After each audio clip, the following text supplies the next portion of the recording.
Army आई, उन्होंने भी पूछा, पुलिस आई मेरे पास, मेरे मकान को सील किया कि इस घर में नहीं रहना।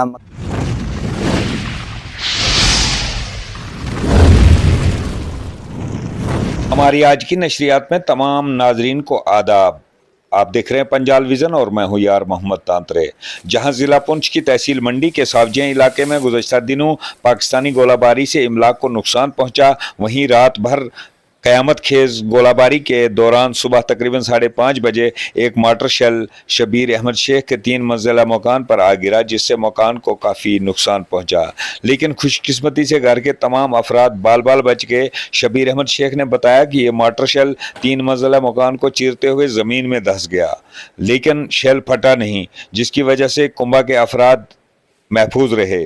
शबीर अहमद ने मज़ीद बताया कि मैं गुज़श्ता कई दिनों से गुहार लगा रहा हूं कि इंतज़ामिया की जानिब से इस जिंदा शेल को मकान से निकाला जाए ताकि मैं अपने बाल बच्चों को अपने मकान में वापस ला सकूं, लेकिन अभी तक इंतज़ामिया की जानिब से कोई ठोस कदम न उठाया गया।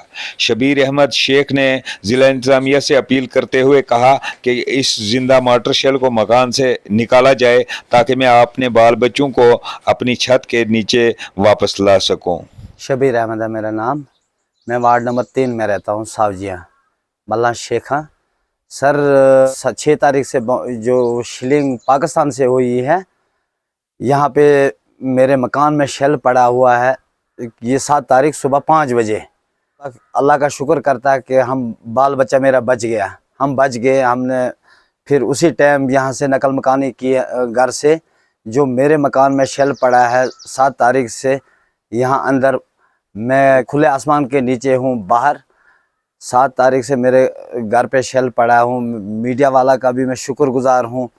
सभी मीडिया वाले मेरे पास आए, उन्होंने पूछा, आर्मी आई, उन्होंने भी पूछा, पुलिस आई मेरे पास, मेरे मकान को सील किया कि इस घर में नहीं रहना, इसका खतरा लगता है भाई, ये फटेगा, किसी टाइम भी फटेगा। मुझे भी डर लगता है, मैं बच्चों को लेके बाहर किसी के घर पे रहता हूँ, कहीं एक रात कहीं परेशानी है मुझे। मैं गवर्नमेंट से यही अपील करता हूँ कि इसको फिल फोर इस पे ध्यान दें। कितने लोग थे आप उस वक्त घर में जब ये उस वक्त हम 10 परिवार थे, हमारा माल मवेशी था इस मकान में जब ये शेल गिरा।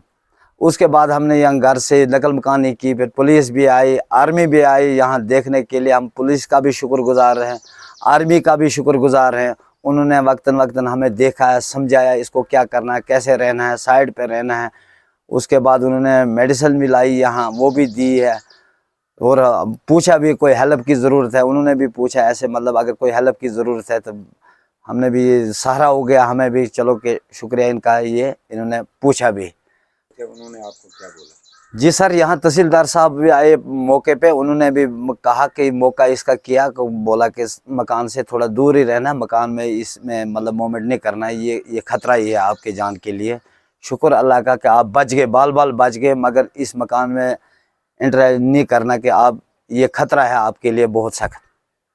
अब आप इंतज़ामिया से क्या अपील करना चाहते हैं? 12-13 दिन हो गए मैं इंतज़ामिया से यही अपील करता हूँ हाथ जोड़ के कि सर इसको उठाया जाए यहाँ मेरे घर से, मैं भी सांस लूँ कहीं। मुझे भी 14-15 दिन हो गए घर से दर बदर, बच्चे लेके, जवान लड़कियाँ हैं, मैं क्या करूँ। फिर किसी के घर में अच्छा भी नहीं लगता है रहना।